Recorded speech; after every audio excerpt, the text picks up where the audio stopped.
For too long, the American spirit has been dimmed by a veil of secrecy, by a government that has grown too comfortable in the shadows, denying us the transparency we deserve. But today, we stand at the dawn of a new era where the light of truth begins to shine through.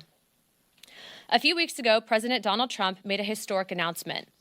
With the stroke of a pen, he committed to declassifying the files concerning the assassinations of President John F. Kennedy, Robert F. Kennedy, and Dr. Martin Luther King Jr., a decision not just monumental, but pivotal. It is with profound honor that I have been entrusted by Speaker Mike Johnson and Chairman James Comer to lead the House Oversight Task Force on Declassification of Federal Secrets. Together with the help of the White House, our intelligence allies, the Department of Defense, the Department of Justice, we will be conducting investigations into the following: the assassinations of JFK, RFK, and Dr. Martin Luther King, unidentified aerial phenomena, also known as UAPs, unidentified submerged objects, also known as USOs, the Epstein client list, the origins of COVID-19, and the 9/11 files. This will be a relentless pursuit of truth and transparency, and we will not stop until the American people have the answers they deserve. We will cut through the bureaucracy, challenge the stonewalling, and ensure that the American people finally get the truth that they have been denied for too long. That's the voice of a Florida congresswoman named Anna Paulina Luna, and she's speaking there at a press conference that was held on February the 11th this year, where it was announced that Congresswoman Luna has been appointed as the chairwoman of the House Task Force on the Declassification of Federal Secrets. Luna is 35 years old, and she's had a pretty meteoric rise in Republican politics. She's only been in Congress since 2023. Before she was elected, she served in the Air Force and had some success as an online influencer, and she did some swimsuit modelling for magazines like Maxim. In her modelling work, Luna was fond of heroing the American flag. Sometimes she wore a swimsuit while standing in front of an American flag. Sometimes she wore swimsuits with the stars and stripes actually printed on them. You can also find numerous photos online of Luna posing with a semi-automatic firearm, and sometimes even with two semi-automatic firearms, although I'm not sure whether these photographs originated as modelling shots or as campaign literature.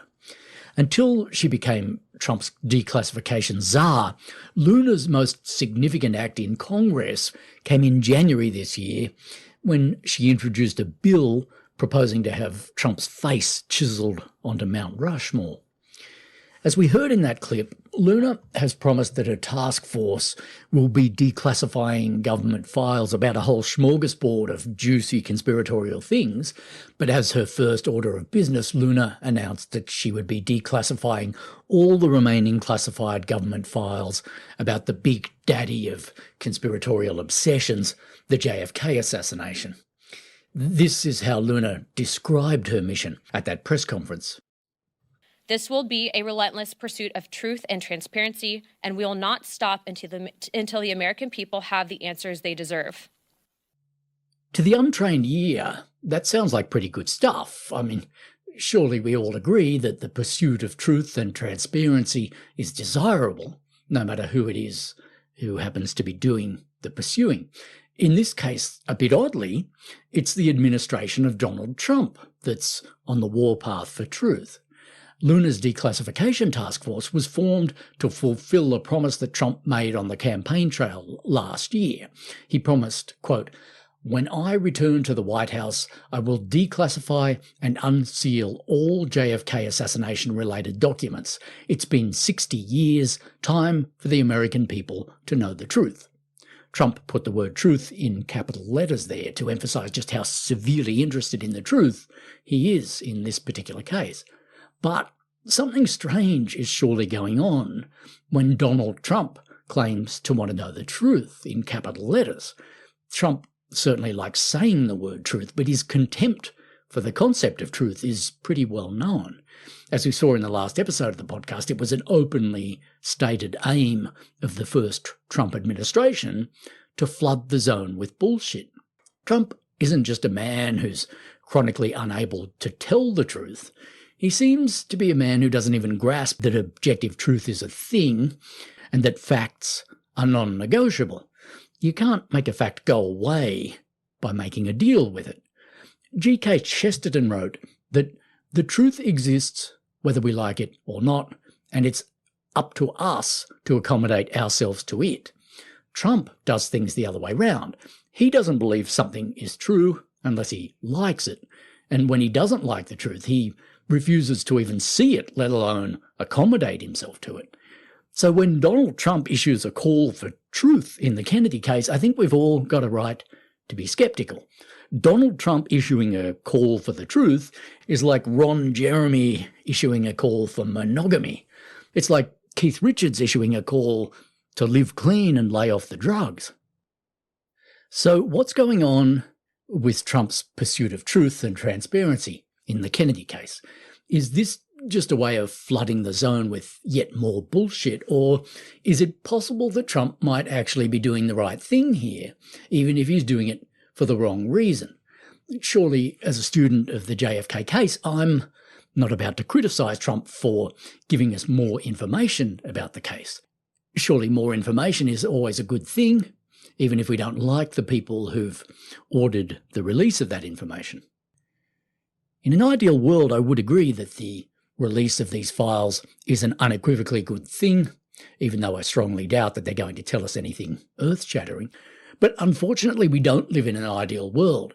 We live in a world whose most powerful democracy is being run by a group of sinister crackpots and clowns, and I don't think that the declassification of these JFK files can easily be separated from the motives and the credentials of the people who are doing the declassifying. And I think we need to understand from the outset that Trump's supposed quest for truth in the Kennedy case is premised on a gigantic falsehood. Trump says that it's finally time after 60 years for the American people to know the truth about the assassination, but that call for truth is in itself a grotesque lie.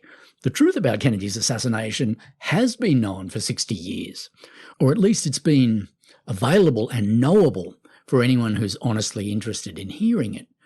Kennedy was shot by Lee Harvey Oswald, and there's never been any conclusive evidence that Oswald was involved in a conspiracy. The problem with the Kennedy assassination isn't that the truth is not known or that we need more information or evidence about it.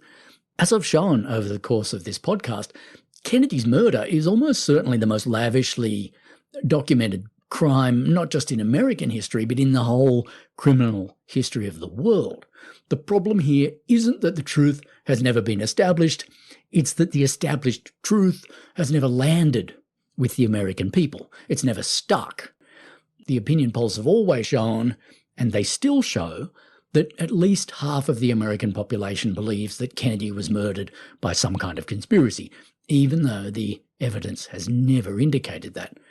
There are several reasons why the truth about this case has never cut through with the American people, but the main one is that the conspiracy theorists and the denialists, the intellectual forefathers of people like Donald Trump and Congresswoman Luna, have never liked the truth about the assassination, and they've worked very hard to make sure that the truth has never been allowed to land.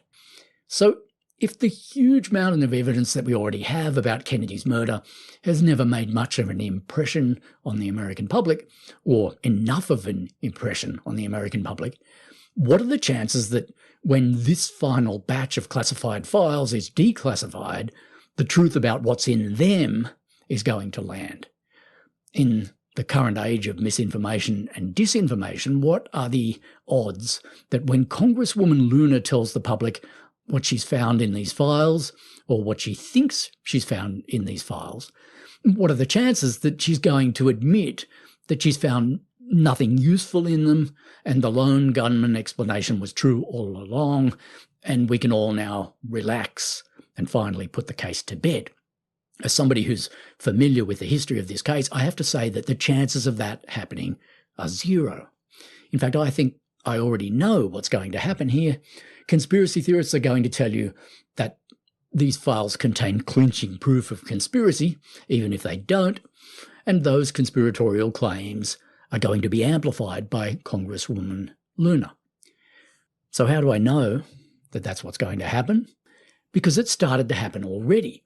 Luna has been amplifying conspiratorial claims and talking points since the day she announced that she was heading up this task force. Whether she knows she's doing it or not, she's been using moves that come straight out of the playbook of classic conspiracy theory.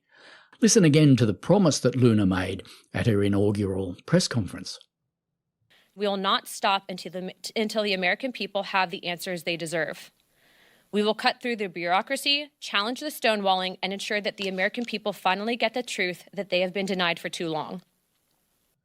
So the way Luna tells it, the American people have never previously been given the answers they deserve in the Kennedy case. They've been denied the truth, and she's the one who's finally going to deliver it. She's talking as if Kennedy's murder has never properly been investigated before. She's talking as if she'll be starting her quest for the truth from scratch. All this is complete nonsense. What she's doing in reality is vowing to unearth the truth about something that the truth has been unearthed about already. And that is a statement of pure historical denialism. And denialism is the starting point of all conspiracy theory.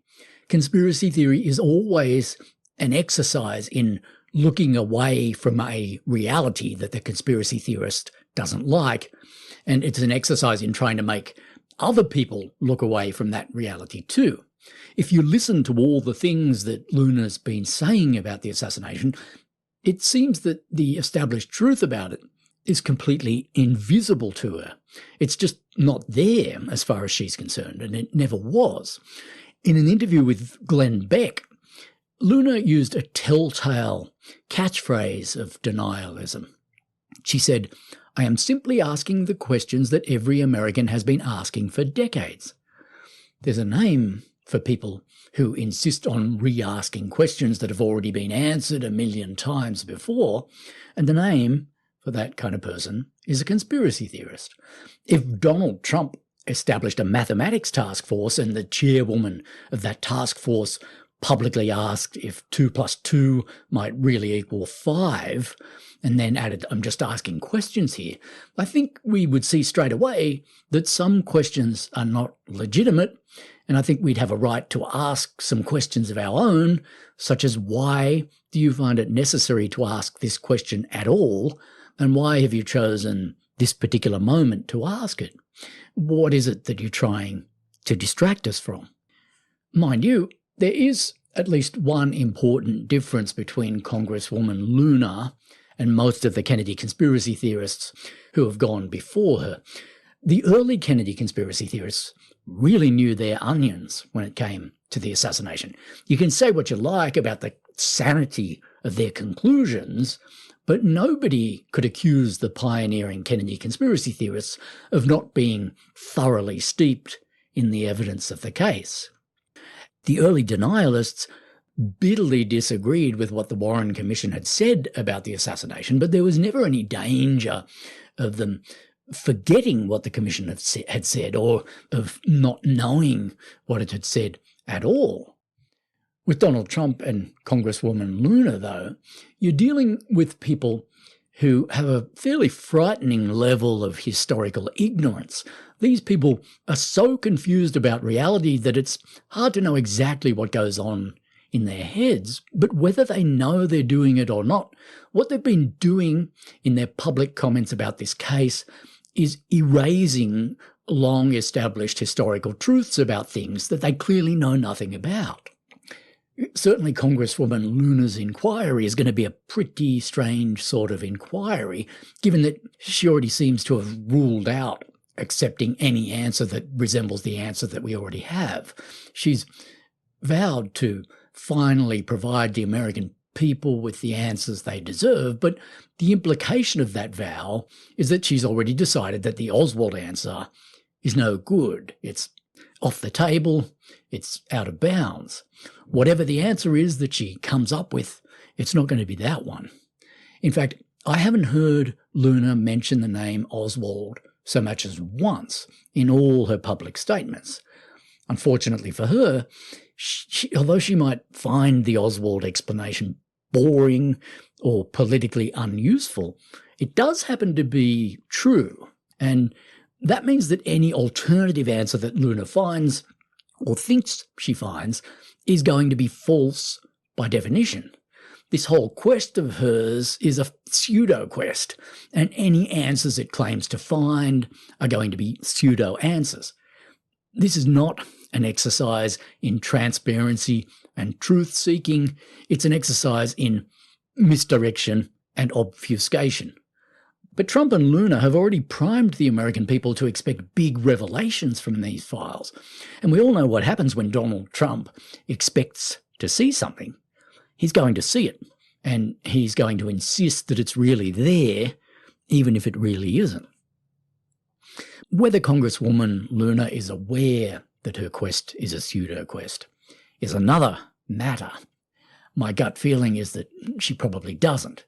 In Trump's MAGA cult, the techniques and tactics of conspiracy theory have been internalized.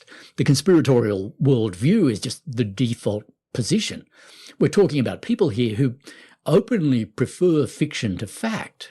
We're talking about people who positively want to live in a fantasy world where history is a cartoon and where the deep state goes around stealing elections from presidents it doesn't like and shooting other presidents it doesn't like. Conspiracy theories like this can be dangerous and even lethal, whether the people who are spouting them seriously believe in them or not. It's a moot point whether Donald Trump sincerely believed that the 2020 election was stolen from him, or whether he just repeated that lie so often that he eventually came to sort of believe it. But it's not a moot point that people ended up dying in the Capitol building as a direct consequence of Trump peddling that lie. Refusing to accept reality can be an extremely dangerous business, and we should always aggressively push back against anyone who makes a habit of doing it, unless, of course, that person has been formally diagnosed as insane, in which case we should probably give them a break. Here's something else that Congresswoman Luna has said about her task force. She said, quote, "The task force and the transparency this is providing is long overdue. The reason that you have such an array of theories is because the government was not transparent." Again, Luna is blaming previous governments here for something that's really the fault of people like herself. The reason why we have such an array of theories about the Kennedy assassination is not because the Warren Commission and other government inquiries were not transparent about it, or because they failed to provide ample proof of Oswald's guilt. The reason that we have such an array of theories is that for 60 years, people precisely like Congresswoman Luna have done their very best to stop the clear answers that those inquiries delivered from being heard. As for transparency, the Warren Commission was remarkably transparent given the information that was available to it. Compared with the loose and ignorant way that Luna has been talking about the Kennedy assassination, the Warren Commission was a model of rigour and sanity and probity and rationality and transparency.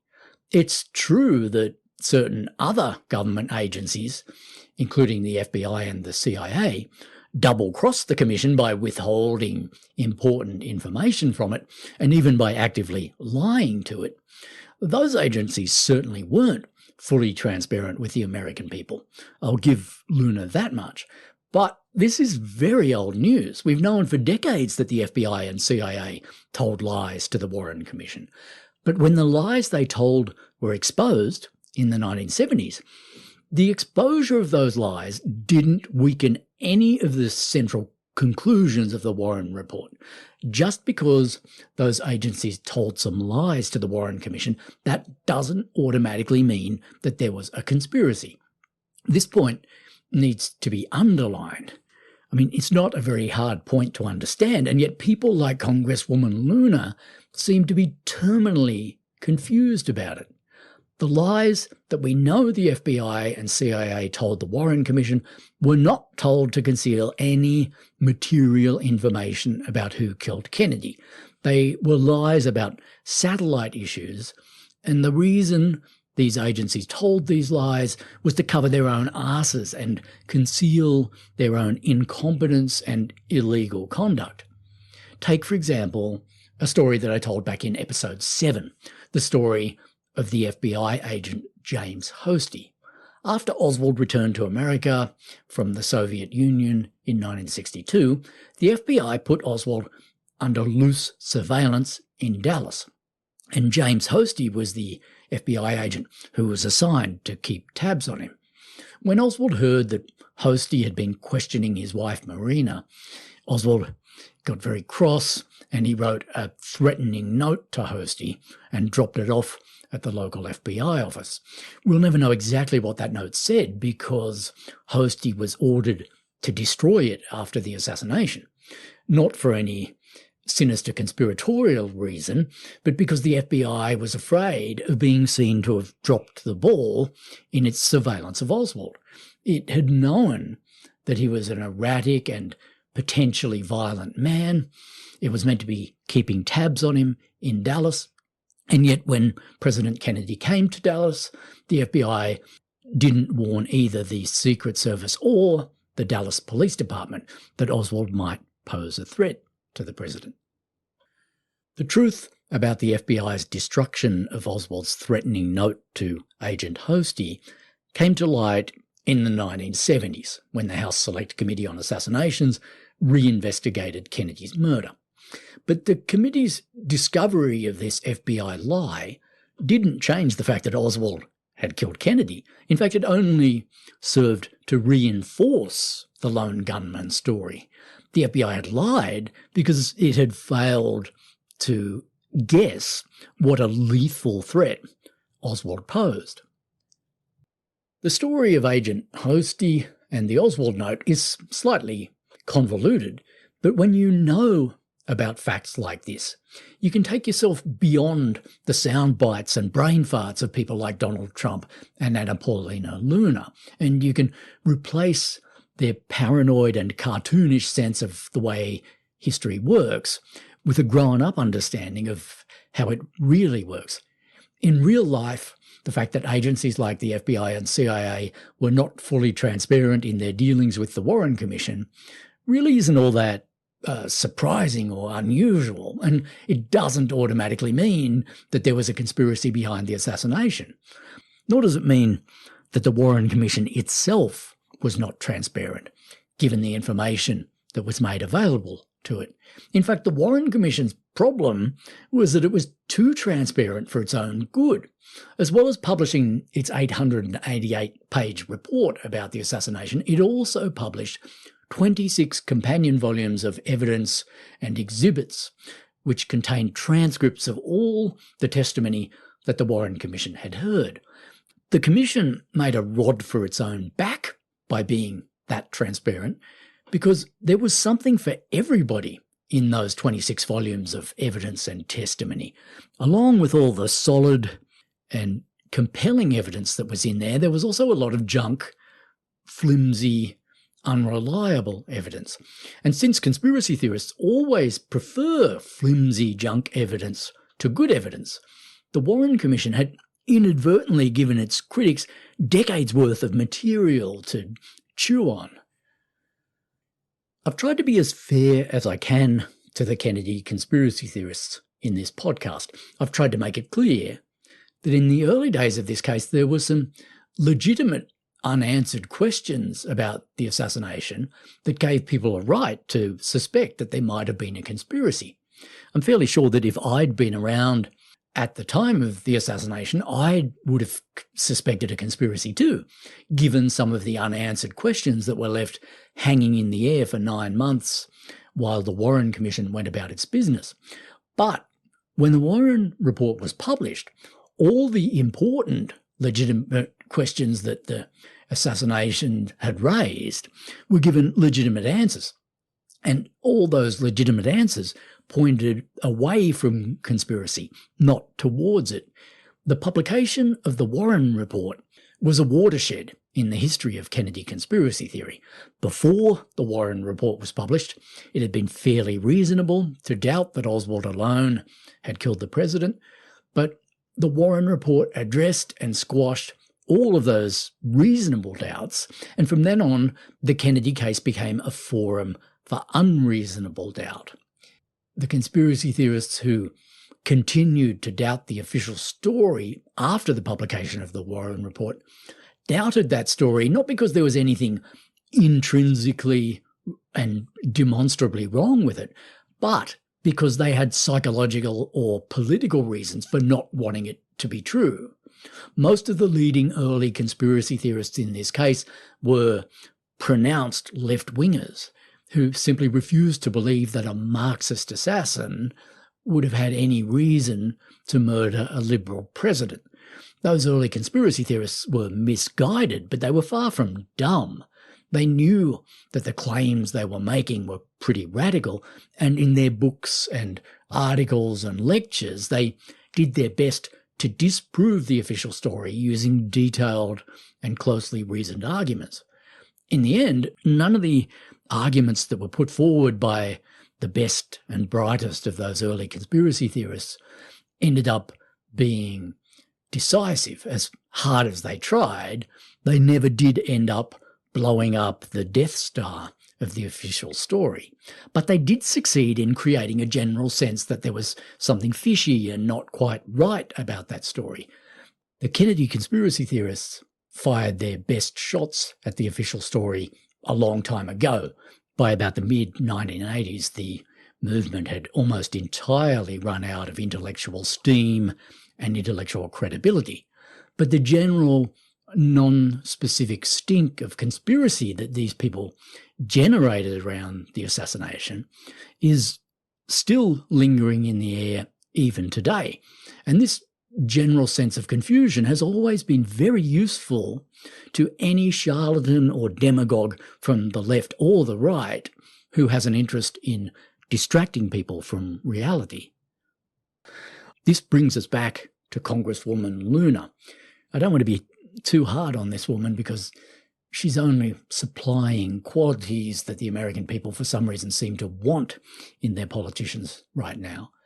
But since Luna is currently marketing herself as an authority and expert on Kennedy's assassination, I do have to be honest and say that her credentials to pronounce on this case are close to non-existent. As we're going to see, Luna has got an alarmingly flimsy grasp of the case's basic facts. She knows a lot less about it than I do, and if you've listened to the podcast up to this point, she also knows a lot less about it than you do. Even if you're new to the podcast and you listen to this episode only, I guarantee you that by the end of it, you will have a firmer grasp of the facts of this case than Congresswoman Luna does. JFK conspiracy theory has sunk to a fairly sad intellectual low if Anna Paulina Luna is now the official voice of the movement. It's reached the end of the road, or perhaps the bottom of the barrel. Luna has not brought any new evidence to the table yet, and she certainly hasn't brought a new level of brain power to the table in her analysis of the old evidence. All that she's brought to the table is her very cartoonish Trumpian worldview, where the world is a very simple place and evidence can mean anything you want it to mean. That's what's new here. The fact that these people with this astoundingly low level of brain power are suddenly in power. They're not handing out leaflets on the grassy knoll. They're not issuing their brain farts on their own private blog. They're members of Congress. They're running government task forces. They're close personal friends of the president. They are the president. There's something paradoxical about the current state of conspiracy theory in America, and Congresswoman Luna is a walking embodiment of that paradox. On the one hand, conspiracy theory has never been dumber. On the other hand, it's never been more powerful. The world's most important democracy is not just being run by conspiracy theorists, It's being run by people who aren't even very good conspiracy theorists. Since we're being transparent here, I should probably admit that I'm getting fairly tired of talking about this shit. When I recorded the previous episode of this podcast, I wondered if I'd said all that I had to say about the topic of JFK's assassination. But the epic story of JFK conspiracism never ends. It goes on, and it's just taken a brand new twist. Donald Trump has put it back into the headlines. So although I'm maybe getting slightly tired of talking about it, it's suddenly become more important than ever to keep talking about the facts of this case sanely and rigorously and with as much good faith as we can muster. Because if people like me don't do that, that's going to leave the field free for people like Donald Trump and Anna Paulina Luna and RFK Jr. to recycle and exploit and weaponize all of the tattered old lies and misunderstandings about this case that have been hanging around it for decades. People like Trump and Luna and RFK Jr. never get tired of saying the shit that they say. They love the sound of their own ill-informed voices. They positively want the sane people like you and me to get exhausted and give up. And that's why we have to stay in the fight and keep insisting that the truth matters. So one more time, I'm David Free, and this is The Ghosts of Dallas.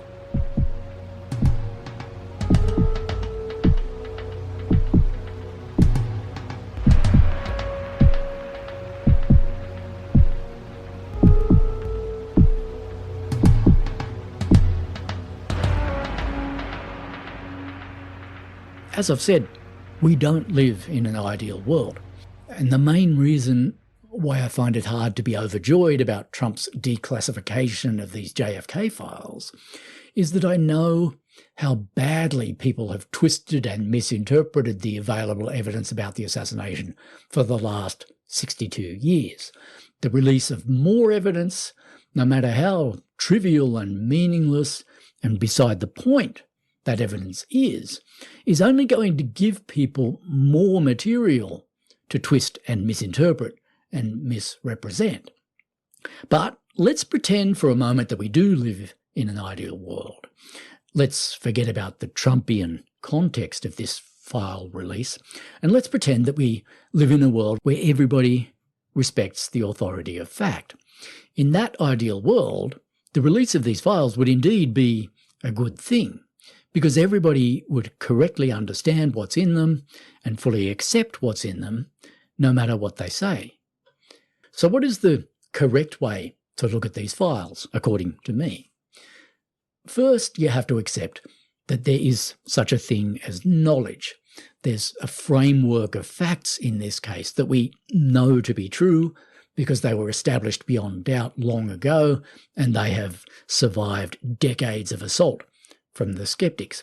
If you have a realistic sense of what we already know about the assassination, then you're going to have a realistic sense of what these remaining classified files might plausibly tell us and of what they're certainly not going to tell us. To understand this factual framework that I'm talking about, we have to remind ourselves what the Warren Commission concluded about Kennedy's murder.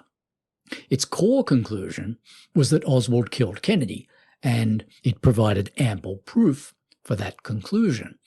But despite what a lot of people think, the Warren Commission did not positively assert or claim that Oswald had not acted as part of a conspiracy. As the Commission correctly pointed out in its report, it's very difficult and perhaps even impossible to prove a negative, to prove that Oswald was not involved in a conspiracy. I mean, how can anybody prove on paper that Oswald during the last months of his life never at any point, even for 5 or 10 minutes, talked with any other person or persons about his plan to murder the president? It's technically impossible to prove that that didn't happen. That's why the Warren Commission did not formally conclude that there had been no conspiracy. All it said was that it had been unable to find evidence of any conspiracy. It wasn't the Commission's job to do the impossible and prove that there was no conspiracy. And if the conspiracy theorists are so sure that there was a conspiracy, it is their job to prove that. And that really should not have been very hard if there really was a conspiracy, because evidence of that conspiracy would have existed. This is the way things should always work with any claim of conspiracy. When a conspiracy theorist claims that a conspiracy occurred in any given case, it's not up to the rest of us to prove that there wasn't a conspiracy. It's up to the conspiracy theorist to prove that there was one. In the Kennedy case, the official story, if you want to insist on calling it that, is not that Oswald did it alone. It's that Oswald did it and there's never been any evidence that he didn't do it alone. The Warren Commission did not rule out the possibility that evidence of a conspiracy might one day emerge, but given the Commission's thoroughly proven conclusion that Oswald killed Kennedy, that does put a very strict limit on what kind of conspiracy might realistically have happened in this case. It would have to have been a conspiracy involving Oswald, a conspiracy that fits in with all the facts that we know about Oswald and with all the actions that we know he performed. He picked up his rifle from Ruth Payne's garage the night before the assassination. He took that rifle into the depository the next morning. He built his sniper's nest. He fired all the shots that hit the motorcade. He fled the scene without assistance from any other person, and he shot J.D. Tippett in Oak Cliff, and then he fled that scene and was arrested inside the Texas Theatre. We know beyond a shadow of a doubt that Oswald did all of those things. There's never been any credible evidence that anyone helped him along the way, and we don't need to imagine that he had any help in order to comprehend what happened. Our understanding of the assassination is complete without the need of any conspiratorial explanation.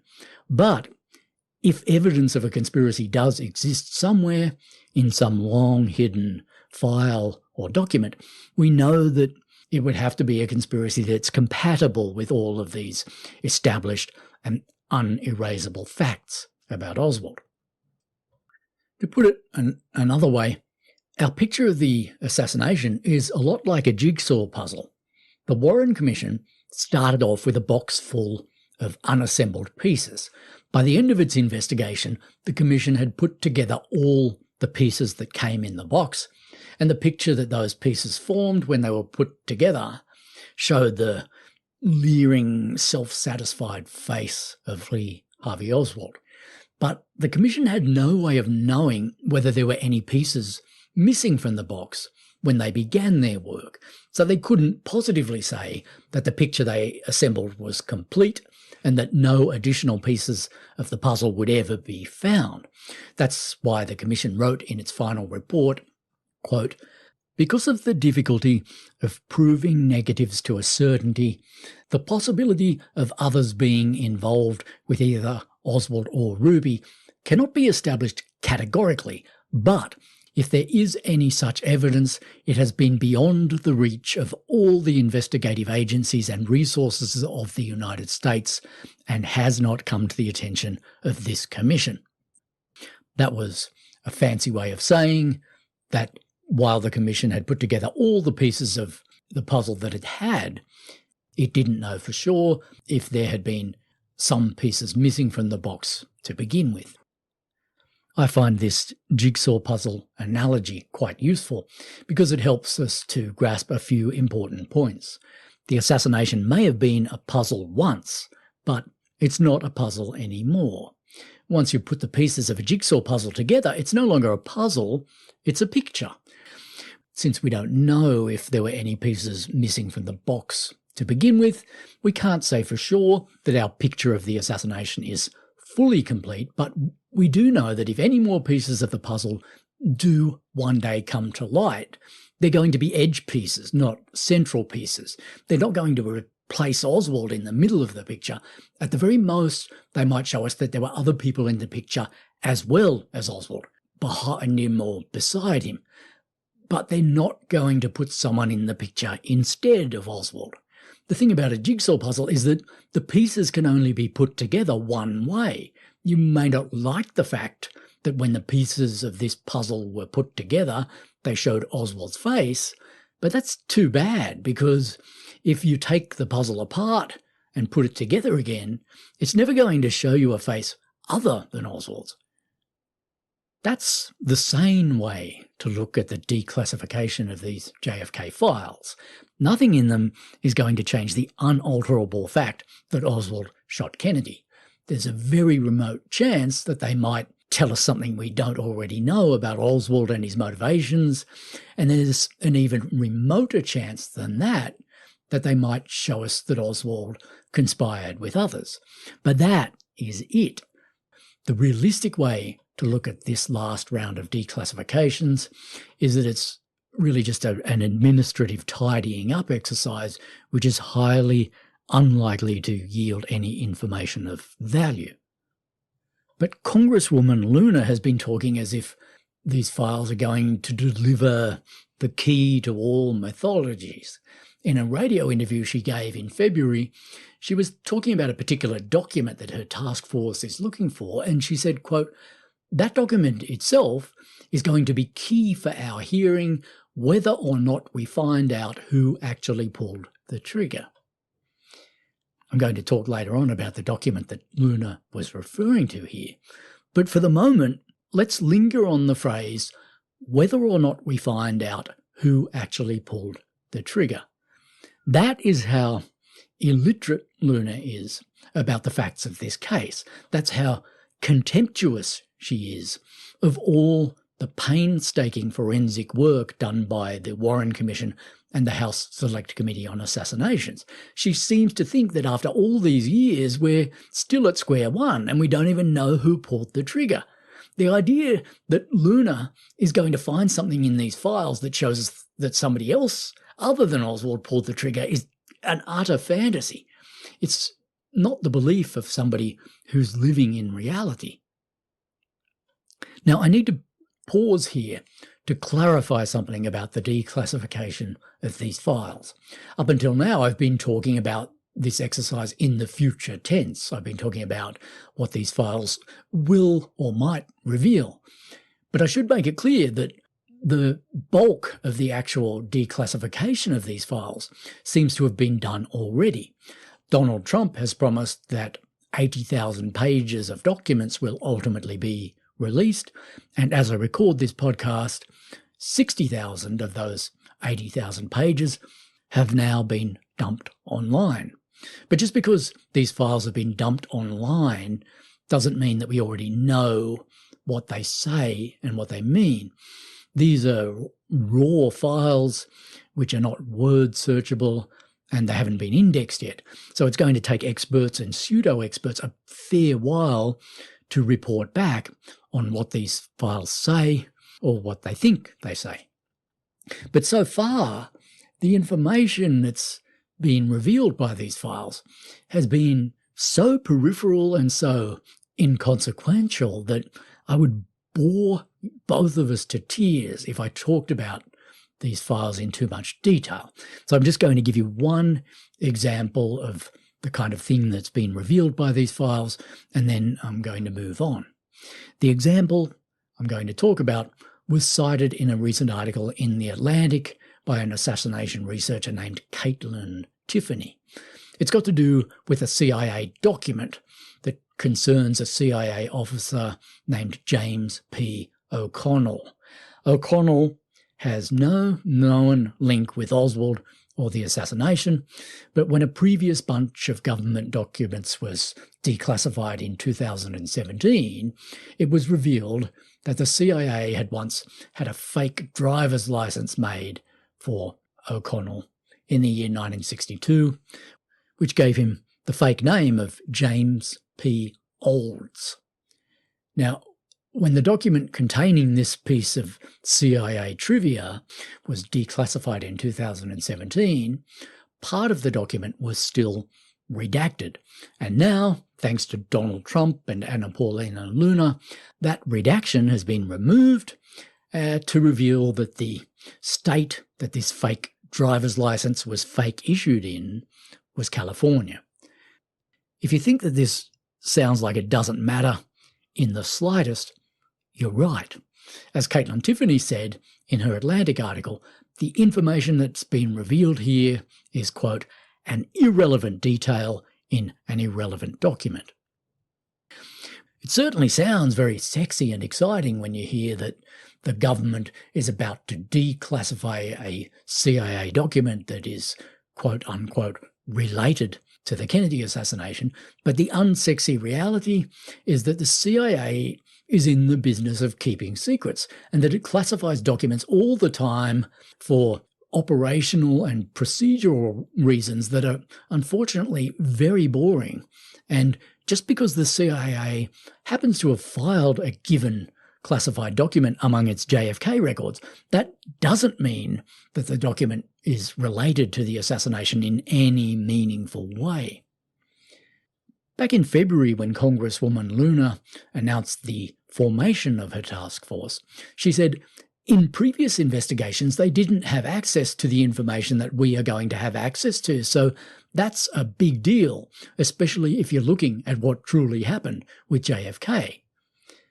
Like pretty much every claim that Luna has made about the assassination, there's a lot wrong with that one. Technically, it's true that the Warren Commission didn't have access to the information that, say, the CIA made a fake driver's license in 1962 for a guy named James P. O'Connell. But if it had had access to that exceedingly trivial piece of information, it wouldn't have wasted more than a second or two thinking about it. The Warren Commission was staffed by a group of highly competent attorneys who knew how to distinguish between useful information and useless information. These attorneys at the Warren Commission had a level of smarts and rationality and plain common sense that the Trump administration seems to be bent on stamping out of American public life forever. If Congresswoman Luna thinks that the Warren Commission's investigation was fatally impoverished because it didn't have access to the kind of trivial information that she's been declassifying, she's dead wrong. She's the one whose investigation is going to be impoverished because she seems to have decided from the outset that she's going to simply ignore and dismiss the mountain of good quality evidence we already have that points to Oswald and away from conspiracy, and instead she's going to go chasing after imaginary, as yet undiscovered scraps of evidence that just might, if she ever gets her hands on them, give us an answer more satisfyingly Trumpian than the answer we already have. I've spent many hours in this podcast trying to define exactly what conspiracy theory is, but when I listen to the vacuous and inane public pronouncements of people like Donald Trump and Congresswoman Luna, I begin to wonder if I've been overthinking the whole thing. Maybe conspiracy theory is nothing more than a simple disrespect for fact. Maybe it's just a way of ignoring reality and believing whatever you want to believe. Of course, there is a bit more to it than that, in that what makes conspiracy theory different from other forms of wish thinking is that what conspiracy theorists specifically wish to believe in is conspiracy. They want to believe, for one reason or another, that there are conspiracies everywhere. But before you even get to that specific element of the Trumpian worldview, you can't help noticing the basic contempt for fact and reality that facilitates this ideology. People like Trump and Luna are just chronically incapable of relating even the simplest fact about this case without either getting it wrong or putting some idiotic personal or political spin on it. Trump and Luna want us to believe them when they claim that the American government has systematically hushed up the truth about Kennedy's murder.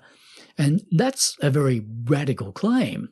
If it was true, it would cause us to revise not just our understanding of this case, but our whole sense of how American politics and history work. So anyone who makes this radical claim must either know something very big about the case that nobody has ever known before, or else they don't have the slightest idea what they're talking about. Trump and Luna don't have the slightest idea what they're talking about, and it shows. They can't seem to utter a single, simple, declarative sentence about the assassination without managing not just to mangle the English language, but to get at least one basic fact embarrassingly wrong. Let's listen to some more of Congresswoman Luna in action at her first press conference. Our first investigation will be announced, but it's going to be covering on a thorough investigation into the John F. Kennedy assassination. And I can tell you, based on what I've been seeing so far, the initial hearing that was actually held here in Congress was actually faulty in the single bullet theory. I believe that there were two shooters. Luna makes a couple of huge claims there at the end of that sentence. She claims to have discovered evidence that the single bullet theory, the theory that's central to the claim that Oswald was the lone gunman, she claims to have found evidence that the single bullet theory was, quote, actually faulty. And then she goes on to add, not just in the next breath, but in the same breath, that, quote, I believe there were two shooters. If Luna has really discovered evidence that backs up either of these two massive claims, then she's made some truly sensational breakthroughs in the case. We're going to see that she hasn't, although I don't doubt that she might well think that she has. But if she thinks she has, that's just because she has an extremely loose sense of what evidence is. I've said before in this podcast that conspiracy theorists get the big things wrong because they get the small things wrong, and the clip I just played illustrates that point perfectly. At the end of the clip, Luna makes two massive conspiratorial claims. The single bullet theory was false, and there were two shooters. But listen again to the small thing she very casually gets wrong as she's building up to these larger claims. Based on what I've been seeing so far, the initial hearing that was actually held here in Congress was actually faulty in the single bullet theory. I believe that there were two shooters. What is the, quote, initial hearing held here in Congress that Luna is talking about and that she presumes to be finding fault with? The word initial suggests that she's talking about the inquiry of the Warren Commission, which took place in 1964. That was certainly the first formal inquiry into the assassination, but it was a presidential commission. It didn't take place in Congress. So maybe Luna is talking about the House Select Committee on Assassinations. That investigation did take place in Congress, but the House Select Committee on Assassinations was not established until 1976, so it was not the initial inquiry. And it didn't come up with the single bullet theory either. It did endorse the single bullet theory, but it was the Warren Commission that came up with the theory. So on balance, I'm guessing that when Luna talks about the, quote, initial hearing that was actually held here in Congress, she's talking about the Warren Commission. I'm sure that Luna's fans would think I'm being a terrible snob and pedant when I point out that she doesn't seem to be all that clear on the difference between the Warren Commission and the House Select Committee on Assassinations. But I don't happen to think that her verbal sloppiness is a side issue. Her inability to speak coherently about the assassination and about reality in general is a reflection of her inability to think coherently about the assassination and about reality in general. She just doesn't have trouble handling words. She has trouble handling facts. And I don't think that it's an act of snobbery to believe that facts still matter and that the boss of a high-profile fact-finding task force should be able to get her basic facts straight. And anyone who's spent any time reading about this case will know that the difference between the Warren Commission and the House Select Committee on Assassinations is a pretty embarrassing thing to get mixed up about. In the glory days of Kennedy conspiracy theory, there was never the slightest chance that any critic of the official story would forget the name of the dreaded Warren Commission. The words Warren Commission and Warren Report used to fall trippingly off the tongue of even the most mediocre Kennedy conspiracy theorist. Congresswoman Luna is claiming to have made breakthroughs in this case that have eluded all of those previous conspiracy theorists, and yet she can't even remember the basic entry-level cliches of the conspiratorial case. But let's move past Luna's confusion about simple historical facts, and let's listen to how she completed that thought about the single bullet theory. At the end of this clip, you're going to hear her use the word SCIF, which is an acronym, SCIF, that stands for Sensitive Compartmented Information Facility. Based on what I've been seeing so far, the initial hearing that was actually held here in Congress was actually faulty in the single bullet theory. I believe that there were 2 shooters, and we should be finding more information as we are able to gain access into the SCIF, hopefully before the files are actually released to the public.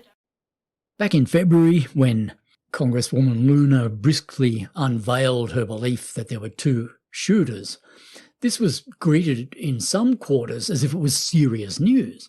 The Daily Mail called it a, quote, bombshell revelation.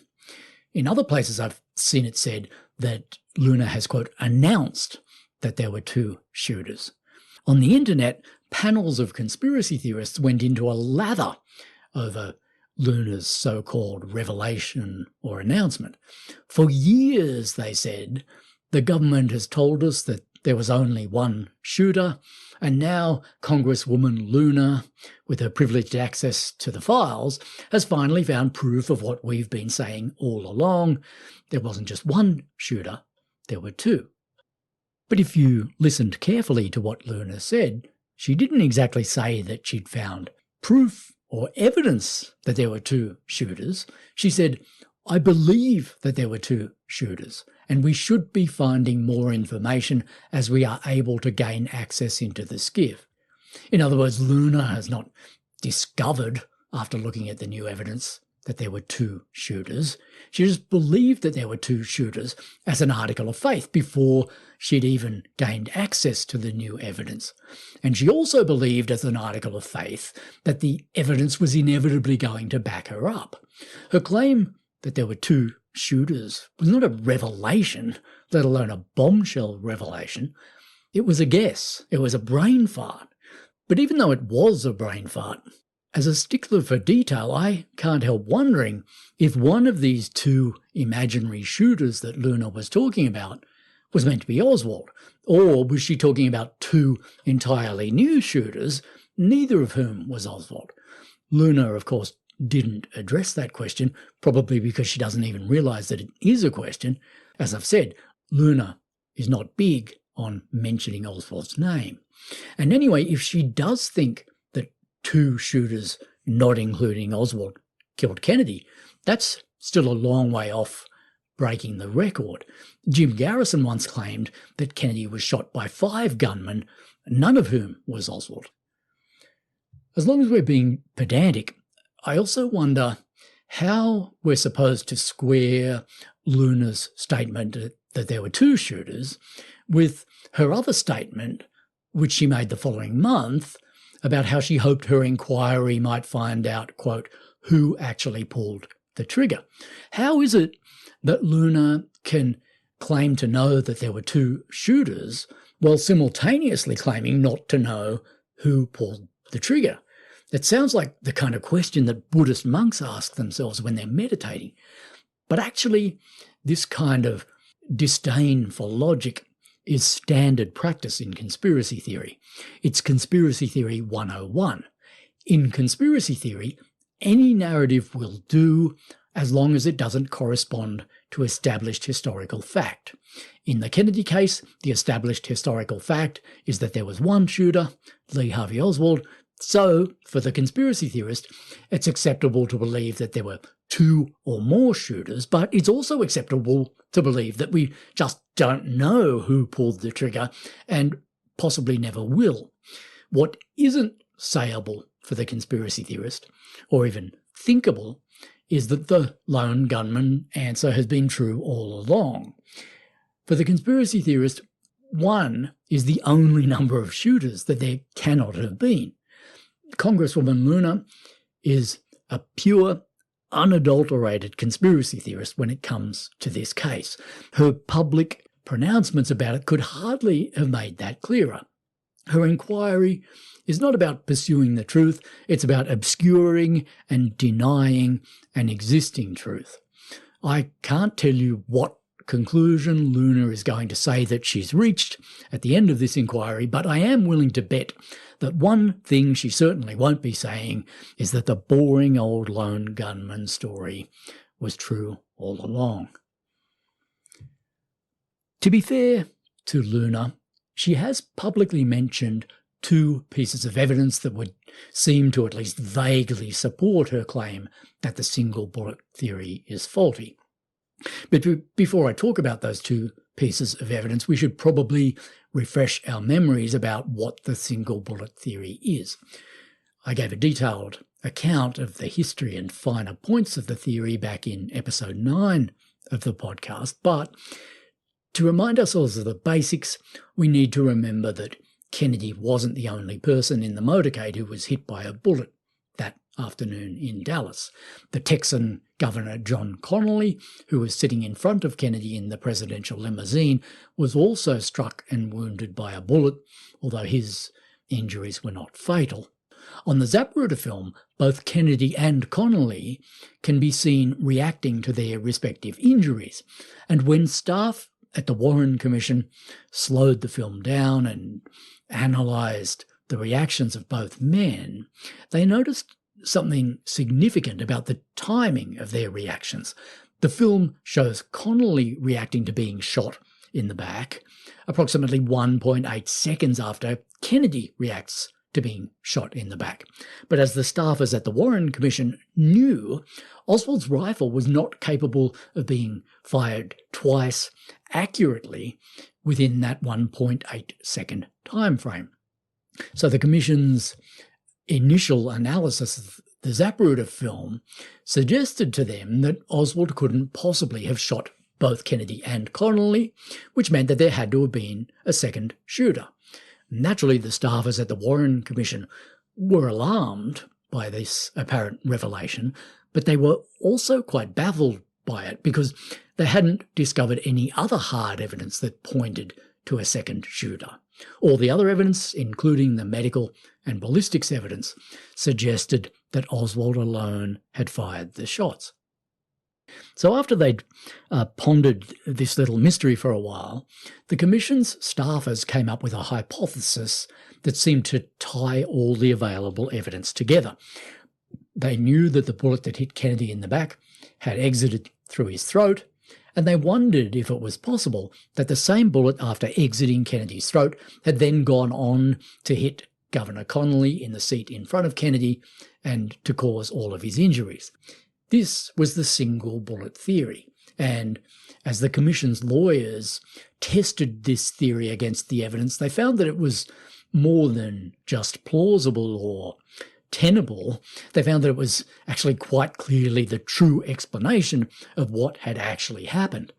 As I demonstrated in episode 9, it's been evident for about 5 decades now that the single bullet theory is a lot more than just a theory.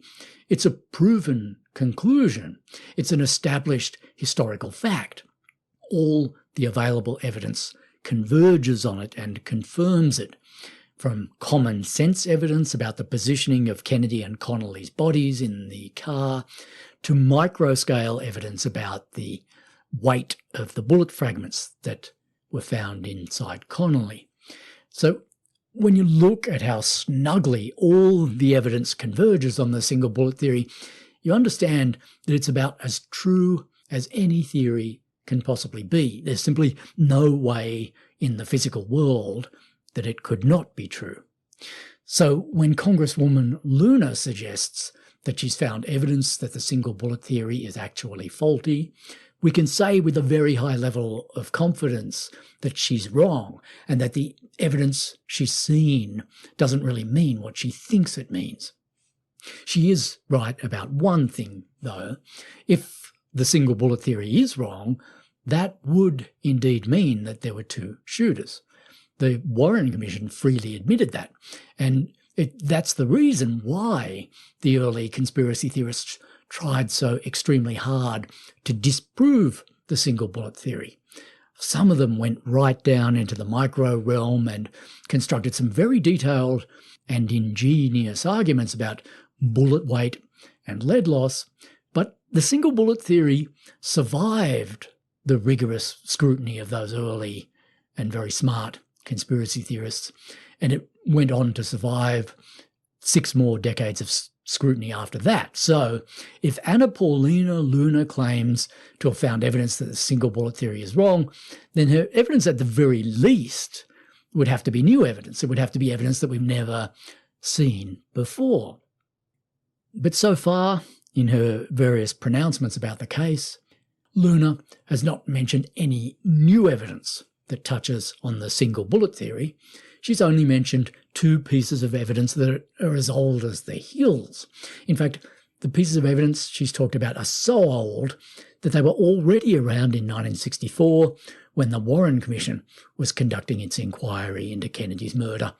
The Commission was well aware of the existence of both of these pieces of evidence, and it quite correctly decided that no serious conclusions could be drawn from them. The first piece of evidence that Luna has mentioned concerns a group of doctors from Dallas. She has said, quote, "I'm looking to actually bring in some of the attending physicians at the initial assassination." As usual, her language there is a bit less than precise, but the physicians that she's talking about are the emergency surgeons who tried to save Kennedy's life at Parkland Memorial Hospital in Dallas on the afternoon of the assassination. In February, Luna told reporters, quote, "We actually made contact with one of the doctors who's in his 90s. So what makes Luna think that a retired emergency doctor in his 90s might be able to tell us something vital about Kennedy's assassination? Well, I talked about the Parkland doctors back in episode 8, and I explained why conspiracy theorists have always been so interested in them. It's because on the afternoon of the assassination, right after Kennedy died, the chief emergency surgeon, Dr. Malcolm Perry, held a press conference, and when he was asked about the nature of Kennedy's wounds, he mentioned that in addition to a massive head wound, Kennedy had arrived in the emergency room with a hole in his throat that, according to Dr. Perry, quote, "appeared to be an entrance wound." A week later, one of the other emergency doctors from Parkland was quoted in a newspaper as saying that Kennedy's throat wound, quote, "certainly did look like an entrance wound." These statements from the Parkland doctors became a huge deal in early conspiracy theory because if Kennedy had arrived in the emergency room with an entrance wound in his throat, that meant that he had to have been shot at least once from in front. And Oswald, of course, was in the book depository a long way behind Kennedy when the shots that hit Kennedy were fired. An entrance wound in Kennedy's throat meant that there had to have been at least one gunman other than Oswald, and that this gunman had been positioned in front of Kennedy, not behind him. The Parkland doctors have had a remarkably long shelf life in conspiracy theory. Their claims about a frontal entrance wound in Kennedy's throat were first reported on the afternoon of the assassination, and as recently as 2023, the surviving Parkland doctors were in the news again when they repeated their claims about Kennedy's wounds in a documentary called JFK, What the Doctors Saw, which was made to mark the 60th anniversary of Kennedy's death. The Parkland doctors are like the Rolling Stones. They don't know when to quit. And now Congresswoman Luna wants to get them together yet again so that they can play their one and only greatest hit for the umpteenth time. I'm not sure exactly how confused about reality Congresswoman Luna is, but I just don't think it's possible that she can't be aware that the views of these doctors have been stated many times before, and that they're inevitably going to say the same thing again if and when Luna's task force puts them on the record.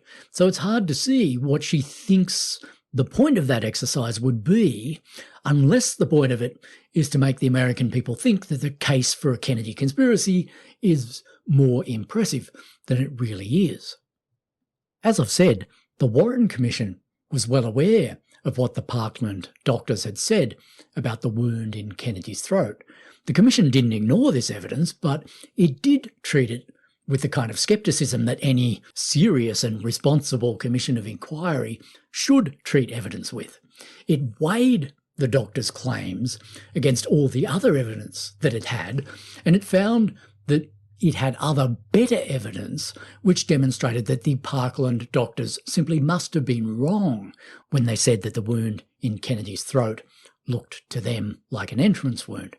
One of the great lessons of the Kennedy case, and this is a lesson that some people still need to learn today, is that all evidence is not equal. Some evidence is better than other evidence, and eyewitness testimony in particular is not always reliable. The Warren Commission hauled in a huge trove of evidence about the assassination from hundreds of different sources.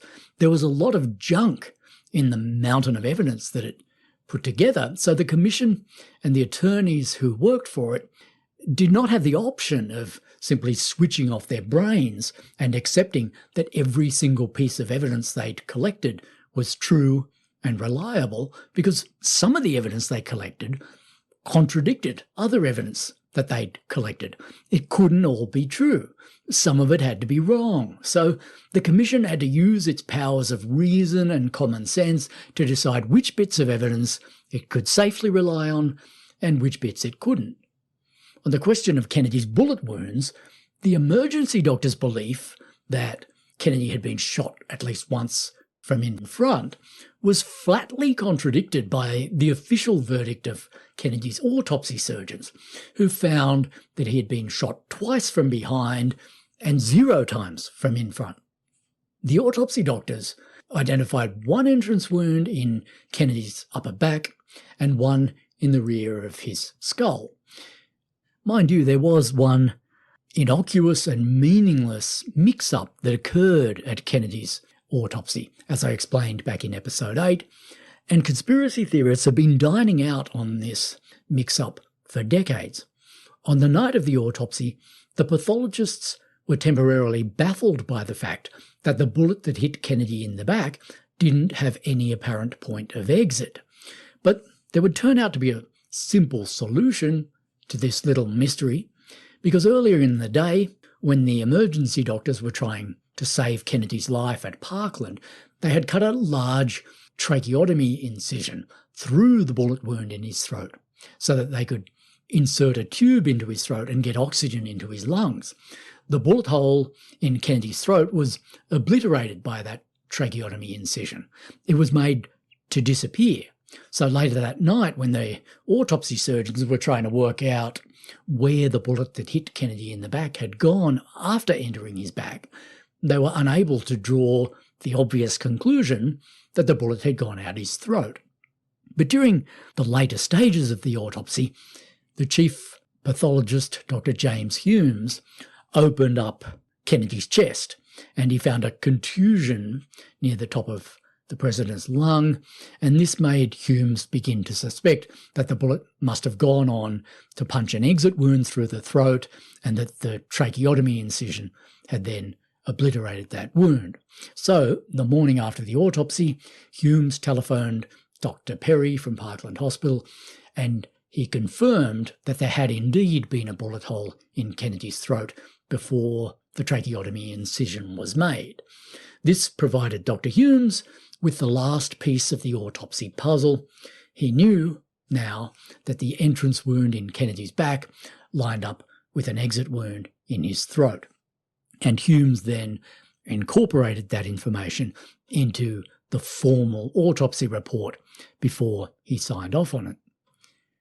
Okay, so let's put ourselves in the shoes of the Warren Commission here. Which set of doctors should we believe when it comes to the question of Kennedy's wounds and the direction that the bullets were fired from? Should we believe the emergency surgeons who saw some of Kennedy's wounds while desperately trying to save his life at Parkland Hospital, or should we believe the formal findings of the autopsy surgeons who minutely inspected and measured all of Kennedy's wounds after he was dead? Before you answer that question, you should also know that the Parkland doctors never even saw the wounds on the rear side of Kennedy's body because they never had any cause to turn his body over. He came into the emergency room lying on his back on a gurney. He was slipped onto the operating table on his back, and he died on his back. The emergency doctors thought that the wound in Kennedy's throat looked like an entrance wound, but they never had any chance to compare it with the small wound in his back to see if that wound looked more like an entrance wound. So really, this was not a very hard call for the Warren Commission to make. It wasn't even close to a line ball call. Obviously, the emergency doctors made an honest mistake when they looked at the wound in Kennedy's throat and thought that it looked like an entrance wound. And it's really not all that surprising or scandalous that they could have made an honest mistake like that. After all, it wasn't their job to minutely inspect Kennedy's wounds and make a final determination about which direction he'd been shot from. Their only job was to save Kennedy's life, or at least to try. I don't know exactly how many seconds they spent looking at his throat wound before they cut the tracheotomy incision through it, because that's one of the very few questions about this case where there's no definitive answer on the record. But I'd be guessing that they wouldn't have wasted more than a few seconds looking at the wound's characteristics, because if they spent more time than that looking at it, they would have been pretty lousy emergency doctors. On the other hand, it very definitely was the job of the autopsy surgeons to inspect and measure Kennedy's wounds and to make a final determination about which direction shots had come from. And given that the president was dead as they went about their business, they were under a lot less time pressure than the emergency doctors had been. Kennedy was in the emergency room for only 22 minutes before he was pronounced dead, whereas his autopsy lasted for more than 3 hours. And whereas the Parkland doctors told the press that the hole in Kennedy's throat had merely looked like an entrance wound, the autopsy surgeons positively determined and concluded that the wound in Kennedy's back was an entrance wound because it had characteristics, like the wound in the back of his head, that were telltale properties of entrance wounds. The wound in the back of the head had what pathologists call a coning or beveling effect, which means that when the pathologists opened up Kennedy's skull and looked at the inside of its back wall, the hole there was cratered on the inside, indicating that the bullet had passed into the skull from behind and had then gone on to proceed through the brain. And there was, of course, no mystery at all where this bullet had exited Kennedy's head, because it had blown a huge exit wound out the right frontal side of it. As for the wound in Kennedy's upper back, the pathologists found that the skin around the edges of this wound had been pushed inward by the bullet. They also found that the wound had what's known as an abrasion collar, which is a telltale stretching of the skin that occurs in entrance wounds. So there was no doubt whatsoever in the minds of the autopsy surgeons that the wound in Kennedy's back was an entrance wound. And that verdict has since been confirmed by every single official medical panel that has reviewed the evidence. In the late 1970s, for example, the House Select Committee on Assassinations appointed a panel of 9 pathologists to review the medical evidence, and the members of that 9-person panel unanimously agreed that the back wound was indeed an entrance wound. And by the way, when Dr. Perry himself, the chief emergency surgeon at Parkland, when he testified to the Warren Commission, he was shown a copy of Hume's autopsy report, and he said that he felt that the autopsy findings, quote, very nicely explained the circumstances as we observed them at the time. In other words, even Dr. Perry himself, the man who got the ball rolling on the whole idea that the throat wound was an entrance wound, even he was happy to admit, when he was shown a copy of the autopsy report, that he'd been plain wrong and that the verdict of the autopsy surgeons obviously trumped the snap impression of Kennedy's wounds that he and the other emergency doctors had got in the emergency room.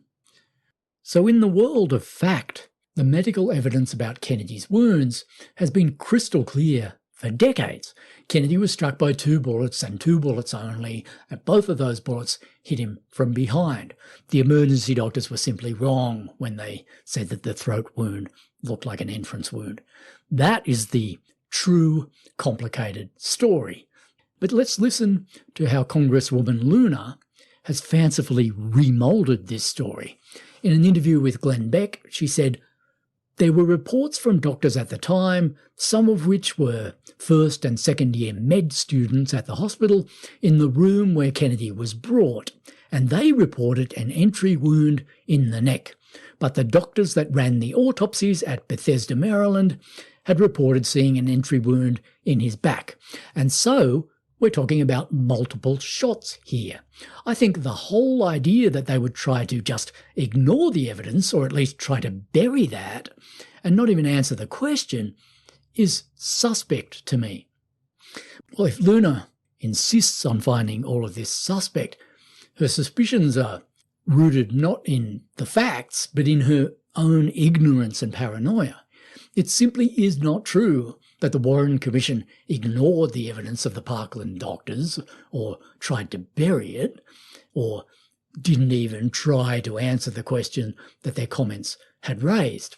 As we know, when conspiracy theorists say that a question hasn't been answered, what they really mean is that the question hasn't been answered the way they wish it had been answered. The Warren Commission was staffed by grown-up adults who could see that on the question of the throat wound, you had to decide between the claims of the emergency doctors and the verdict of the autopsy surgeons. They couldn't both be right, but Luna seems to think that they can both be right. She told Glenn Beck that the throat wound and the back wound were both entrance wounds, according to her, which means that there had to have been multiple shooters.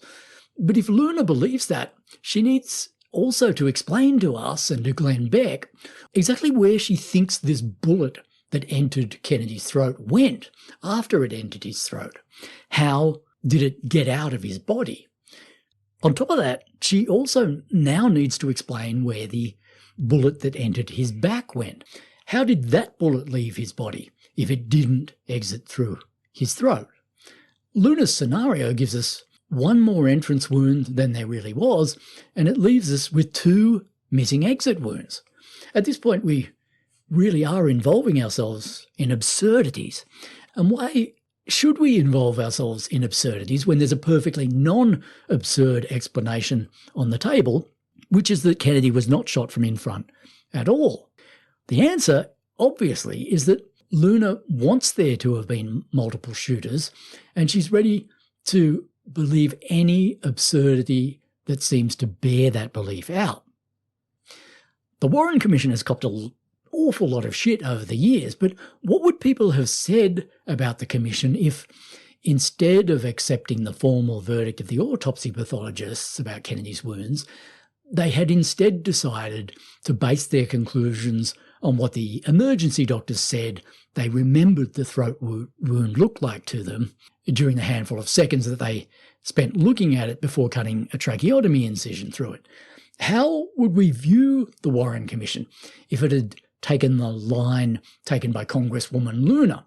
If it had said, OK, we've heard evidence that Kennedy was shot from both the front and the back, and even though the evidence that he was shot from the front is flimsy, we're going to accept it, and We're going to assume that he was hit from both the front and the back, even though we have no idea where either of the bullets went after hitting him. Any official body of inquiry that offered those conclusions to the American public wouldn't just have been grossly idiotic and irresponsible. It would have been borderline insane. And yet that insane position is exactly the position that Congresswoman Luna is taking right now in public when she chooses to resuscitate and re-amplify the recollections of the Parkland doctors. As usual, it's very hard to know if Luna understands the logical implications of her position or not, but the logical implication of her position is that the official autopsy report must be a fraud, and that's a pretty radical claim to make. When I suggest that the emergency doctors made an honest mistake about Kennedy's throat wound in the heat of the moment, the claim I'm making is not all that remarkable. I'm not accusing anybody of doing anything sinister or grossly incompetent or unethical, but it is a remarkable claim to suggest that the autopsy surgeons were wrong when they concluded that the bullet that hit Kennedy in the back left a visible contusion on the top of his lung and was therefore on a path that must have taken it out the front of his throat. Because if the autopsy pathologists were wrong about that, they could hardly have been wrong about it by mistake or by accident. They must have knowingly signed off on a false report. And all the medical panels who have subsequently reviewed and confirmed that report must have been consciously lying as well. And if all of these people deliberately lied to conceal the true nature of Kennedy's wounds, we're talking about a cover-up on a truly massive scale, a cover-up of a kind that had never happened before in America and has never happened again since. I know, of course, that cover-ups of this kind happen all the time in the imaginations of people like Donald Trump and Congresswoman Luna. But in the real world, the world of documented American history, no conspiracy even remotely like this has ever happened. Luna really has painted herself into a very awkward logical corner by making the claims that she's made about the medical evidence. Although, again, I doubt that she understands how illogical her position really is. She claims to be very interested in files and documents. She claims to be on the brink of declassifying official documents that will unlock all the secrets of Kennedy's murder.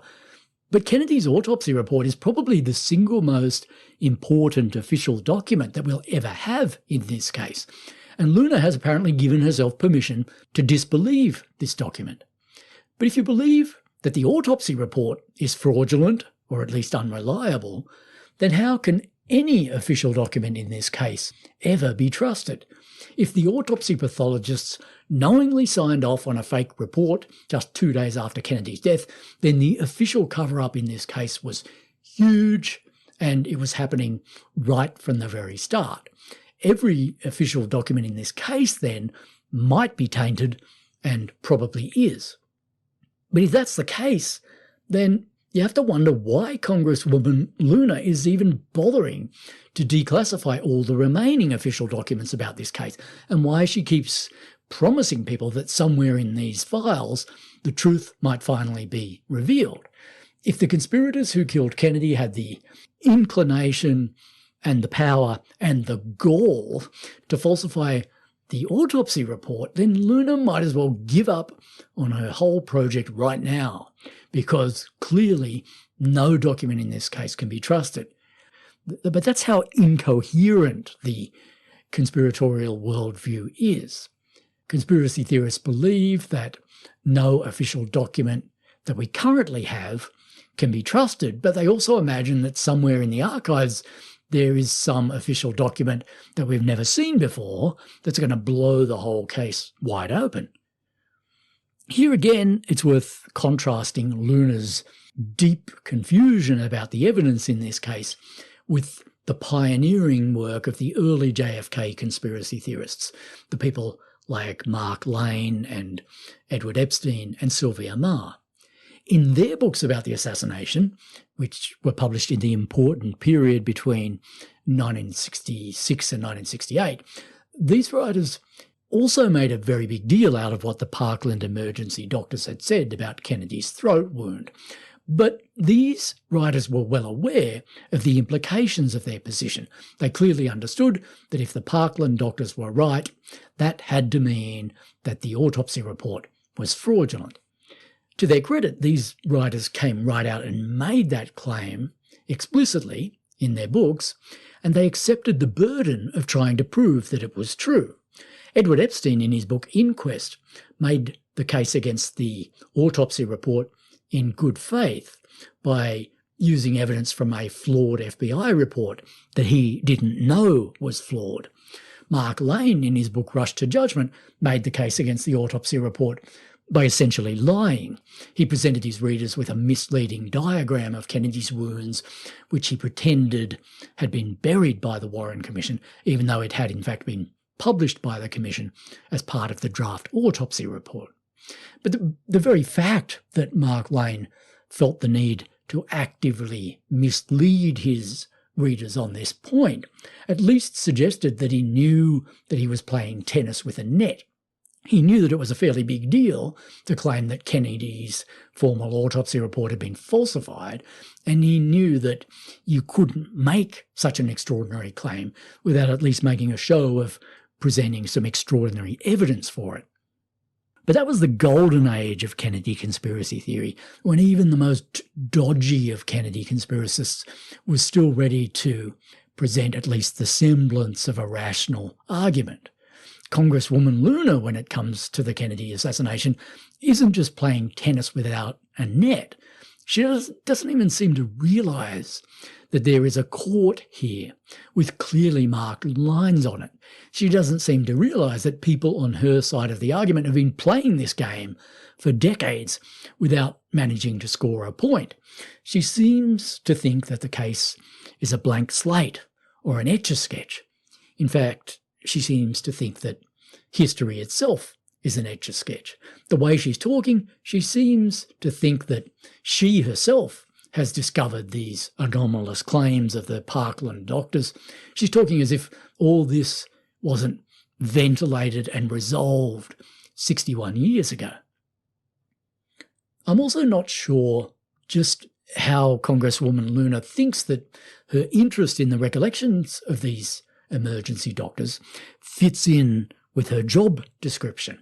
She's supposed to be the chairwoman of the House Task Force on the declassification of federal secrets.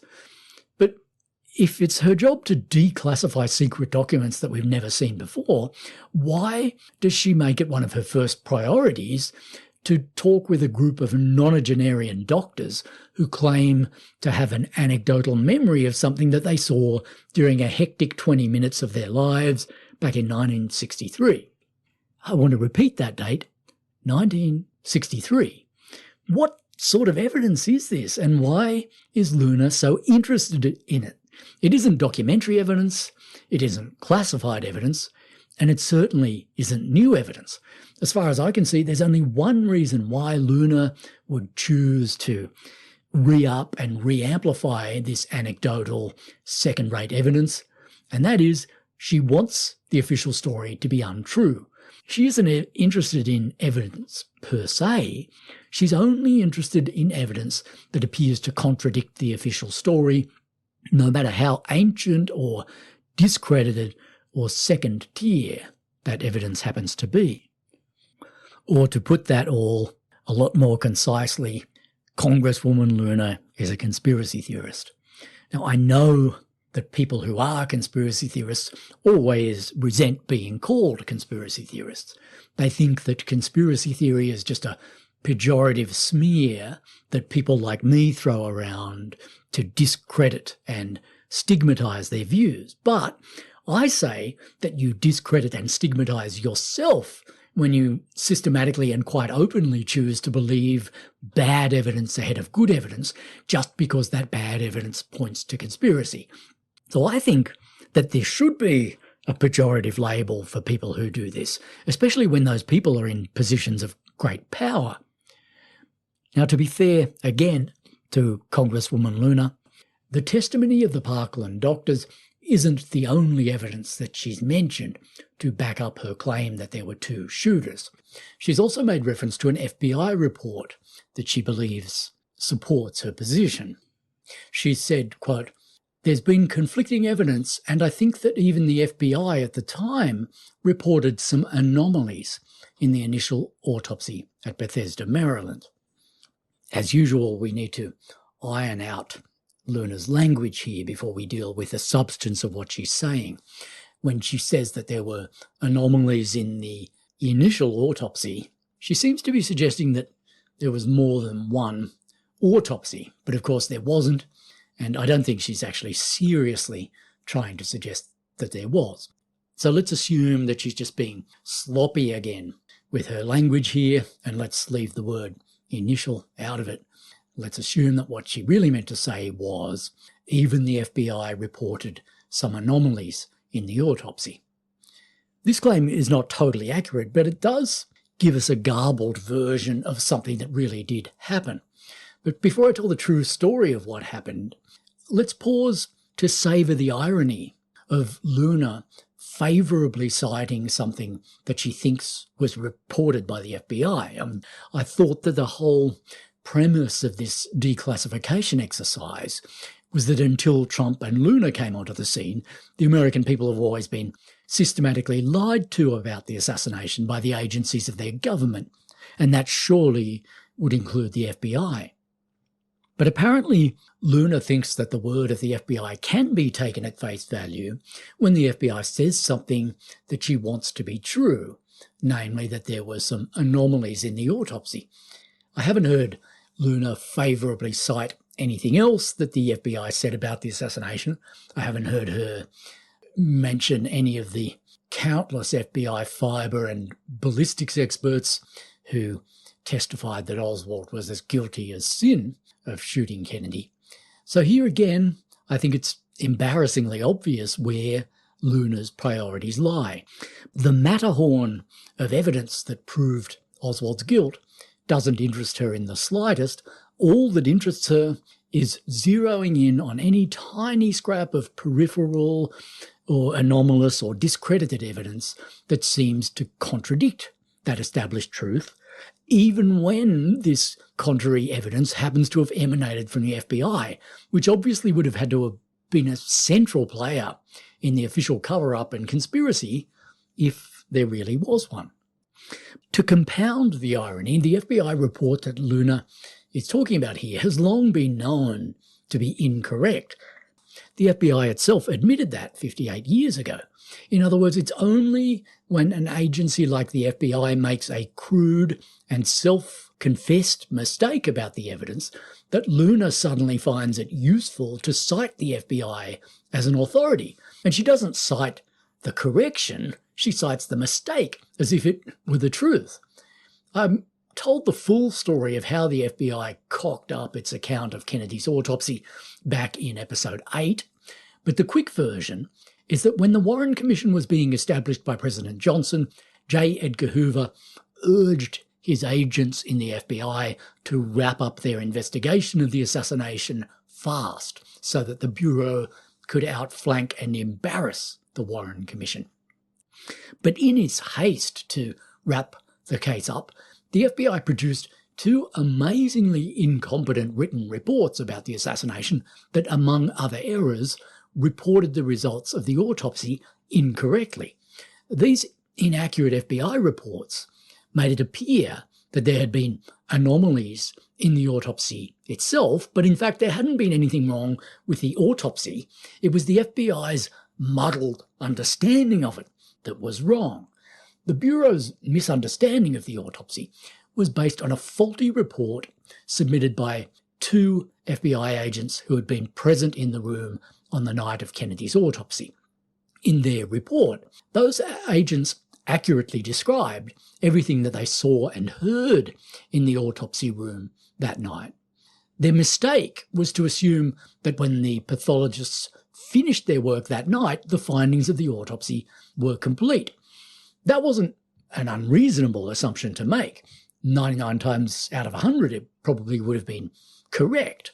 But as I've already mentioned in this episode, there was one key finding of Kennedy's autopsy that wasn't arrived at until the next morning, when the chief autopsy surgeon, Dr. Humes, telephoned Malcolm Perry, the chief emergency surgeon, to confirm his suspicion that there had been a bullet hole in Kennedy's throat before Perry made the tracheotomy incision.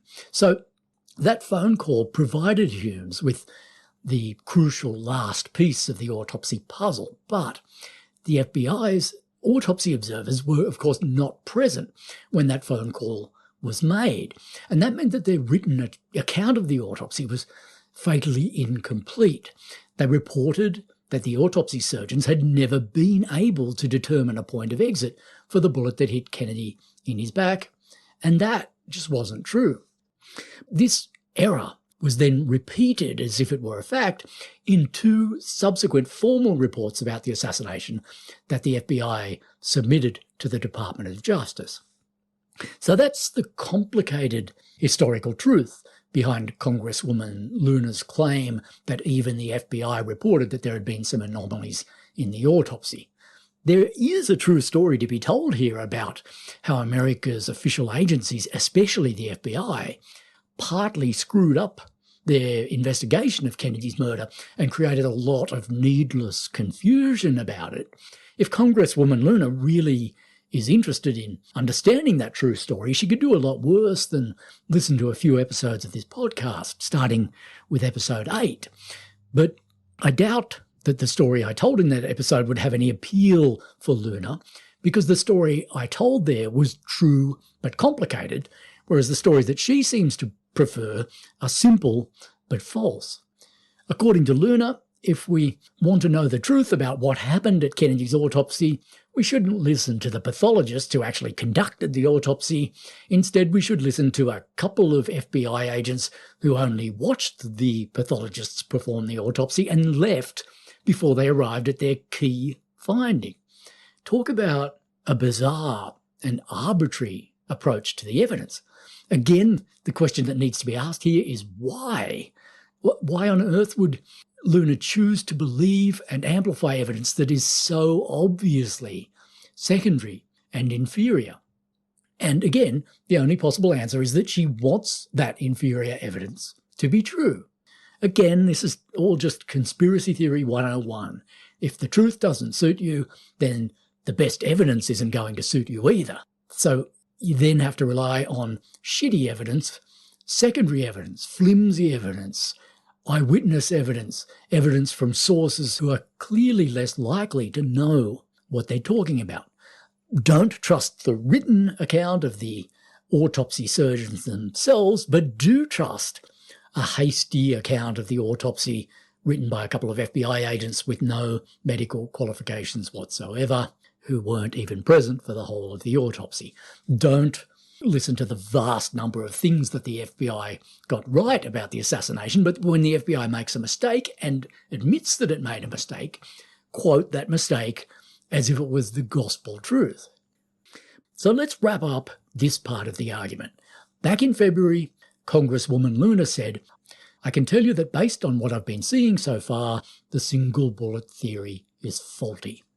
To back up this assertion, she has mentioned two pieces of evidence only: the testimony of the Parkland doctors and the FBI's botched account of Kennedy's autopsy. And that is it. These two tattered scraps of long discredited evidence are the only two shots that Luna has been able to throw at the single bullet theory. The theory has weathered some much better attacks than this in its time, and it still stands, and I think we can safely say that it's in no danger from Congresswoman Luna. So let's move on from the single bullet, and let's look at one more piece of evidence that Luna has mentioned in her public statements. This evidence involves the CIA. In several different interviews, Luna has said that her task force is interested in locating a document that's supposedly emanated from the office of the CIA's Inspector General sometime in the late 1970s.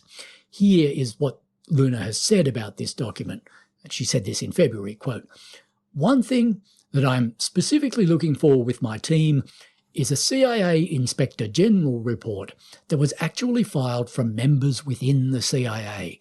That admitted that the CIA was intentionally hiding information from Congress during the Warren Commission. So that document itself is going to be key for our hearing, whether or not we find out who actually pulled the trigger." Yet again, and probably for the final time, I'm going to have to straighten out a grotesque blunder that Luna made in this statement before I move on and talk about the substance of it. She said that this document she's talking about proves that the CIA intentionally hid information from Congress during the Warren Commission. But as we're going to see, what she really meant to say about this document is that it shows that the CIA withheld information from the House Select Committee on Assassinations in the 1970s, more than a decade after the Warren Commission had ceased to exist. And again, I don't think it's at all irrelevant to notice that Luna finds it hard to sort out the difference between the House Select Committee and the Warren Commission, because if she can't even keep track of straightforward distinctions like that, how are we supposed to trust her when she summarises the contents of a controversial document that we can't read for ourselves? So anyway, what is this CIA document that she's been talking about? To explain that, I need to talk about an assassination researcher named Jefferson Morley. Morley has been called the reigning expert on JFK Files. He's a former reporter for the Washington Post, and he now works as an independent journalist. For a long time, he ran a website called JFK Facts, which has recently morphed into a Substack and a podcast with the same name, JFK Facts. Morley really doesn't like being called a Kennedy conspiracy theorist, but that's tough luck for him because he is one. He's on the record as saying that a small clique within the CIA was responsible for Kennedy's murder and that he doubts that Oswald shot Kennedy at all. The forensic evidence doesn't support that, he said, which means in practice that he, like Luna, has chosen to believe that the anecdotal statements of the Parkland emergency doctors amount to better forensic evidence than the actual forensic evidence. Politically, Jefferson Morley would undoubtedly think of himself as a progressive. He once worked as the Washington editor of The Nation and Salon. But his theories about the Kennedy assassination confirm a point that I've been making all along in this podcast, which is that the pseudo-progressive purveyors of conspiracy theory in this case, the people like Jefferson Morley and Oliver Stone and Mark Lane, have been instrumental in paving the way for the right-wing conspiratorial lunatics who have suddenly now risen to power in America. The people like Donald Trump and Roger Stone and Steve Bannon and Anna Paulina Luna. The two ends of the political horseshoe have always come very close to touching each other in this case. And to prove it, Jefferson Morley seems to have been acting as a kind of intellectual mentor to Congresswoman Luna over the past couple of months. In March, Luna appeared as a guest on Morley's podcast, and in early April, Morley appeared as one of the first expert witnesses called by Luna's task force. And it seems to have been Morley who tipped Luna off about the alleged importance of this classified CIA document that she's been talking about. Certainly it was Morley who first broke the news of this document's existence. In October last year, he published an article on his Substack under the headline, "Exclusive. Whistleblower cites explosive document and describes the CIA's secret JFK archive." Morley's article cited an unnamed source or whistleblower who claimed to have been inside one of the CIA's secure document storage facilities. Inside that facility, Morley's source allegedly found and read a 40 to 50 page document that was produced by the Office of the CIA's Inspector General in the late 1970s, during or perhaps slightly after the House Select Committee on Assassination's reinvestigation of Kennedy's murder. According to Morley's source, this document addressed the question of whether the House Select Committee on Assassination's investigation had compromised secret CIA operations. Morley's source told him that the document was, quote, a blueprint for how to hide things from the public and how to prevent investigative committees appointed by Congress from seeing documents that might incriminate officers of the government. I don't doubt that Morley's source was probably telling the truth. The document that he or she describes does sound like the kind of internal document that the CIA might easily have produced at that time. So I'm willing to believe that this document really does exist in the CIA archives and that Morley's source really did read it. The question is, what, if anything, does this document tell us about the Kennedy assassination? Congresswoman Luna seems to think that it can tell us an incredible amount. She's even hinted in one interview that the document might supply the smoking gun that finally proves that the CIA was implicated in Kennedy's assassination. But she seems to be getting a little bit carried away there. The only person in the world who currently claims to have read this document is the whistleblower quoted by Jefferson Morley. And Morley's whistleblower certainly didn't tell him that this document was any kind of smoking gun. All that the whistleblower said to Morley was that the document was, quote, a blueprint for how to hide things from the public, and that, quote, whatever it was the CIA was concealing from the House Select Committee on Assassinations mattered a great deal to them. They were worried about the information in the documents withheld, end quote. So Morley's whistleblower, who is, as I say, the only person in the world who claims currently to have read this document, this whistleblower didn't claim to know what the information was that the CIA had withheld from the House Select Committee on Assassinations. So therefore, this whistleblower could hardly claim to know whether this information had any direct bearing on who shot Kennedy and why. All the whistleblower said was that the information withheld by the CIA evidently mattered a great deal to the agency for reasons unknown. So you can believe, if you want to, that the information the CIA withheld had something vital to do with the assassination, and that this information would change our view of history if it ever came to light.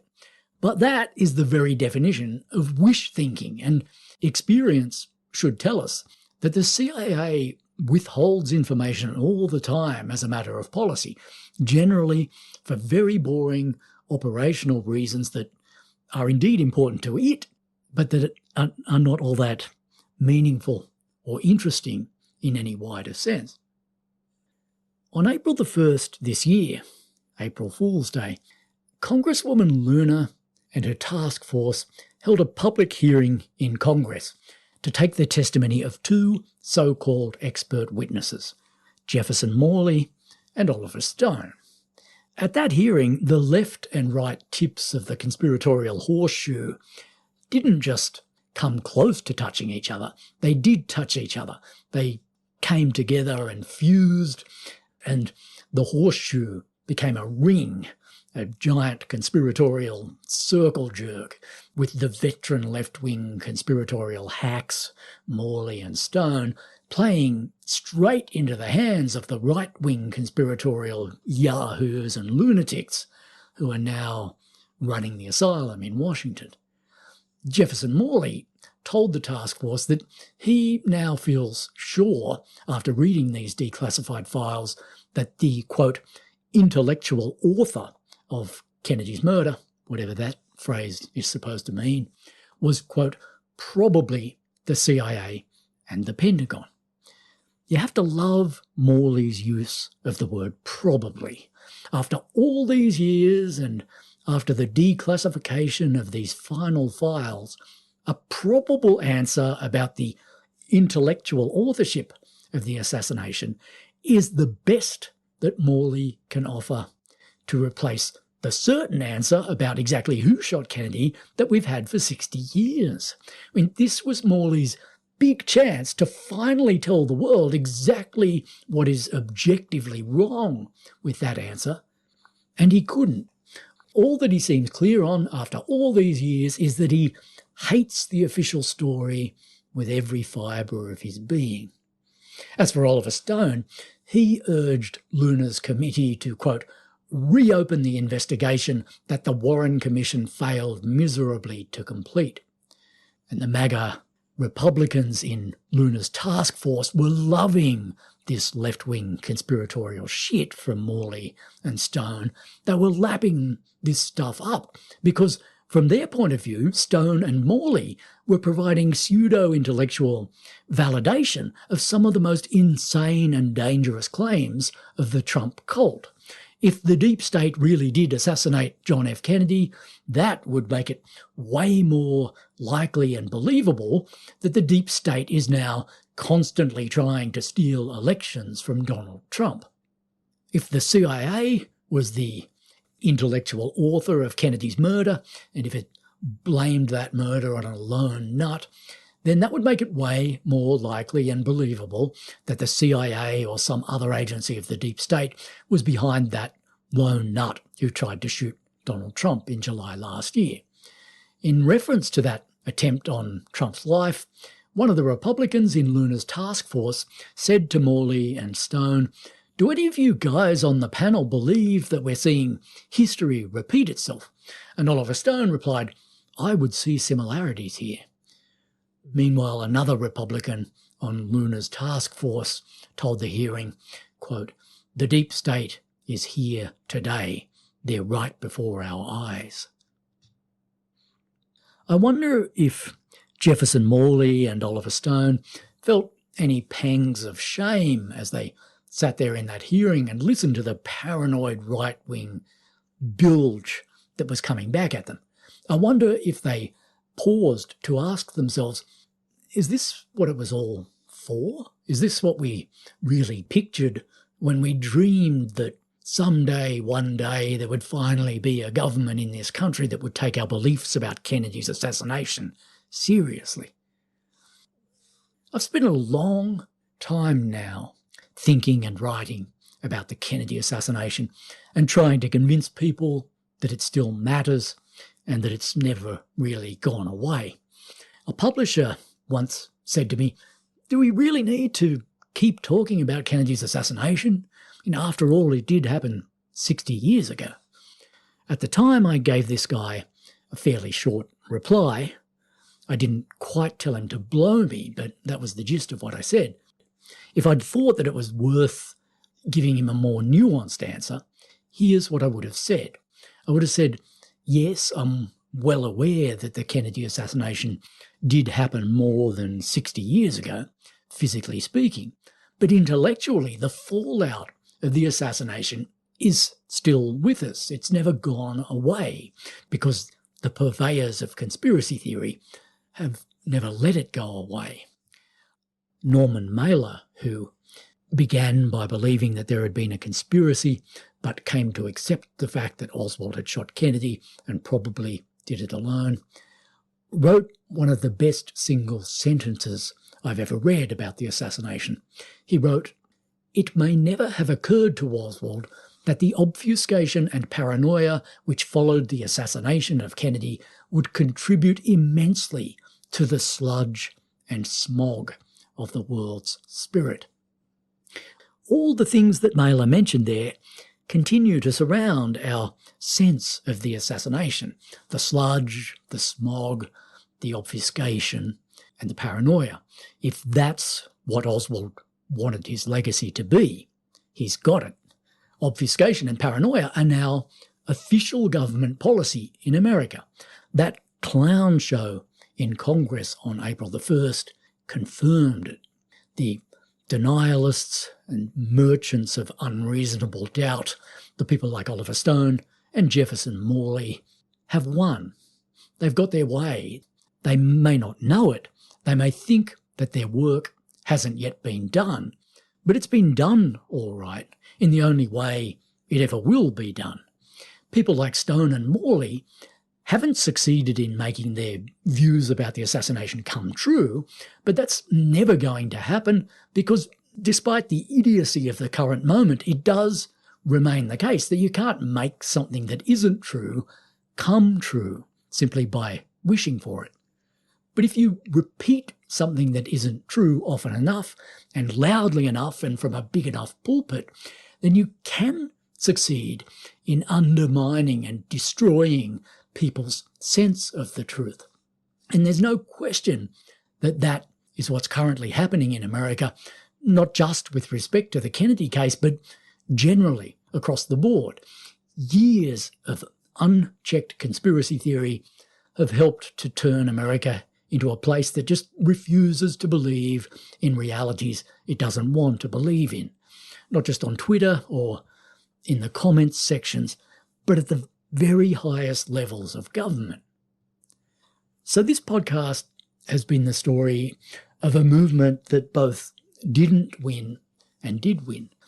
And I hope that people like Oliver Stone and Jefferson Morley are at least happy living in the world of fantasy that they've constructed for themselves, because those of us with less vivid imaginations are obliged to live in the real world. And from where I sit, the real world is looking shittier by the week, partly thanks to them. The Kennedy conspiracy theorists set out to change the past, and they couldn't do that. But they have changed the present, and they've helped give us a future that promises to be much more moronic and irrational and dangerous than it ever needed to be. My name is David Free, and this, for now, has been The Ghosts of Dallas.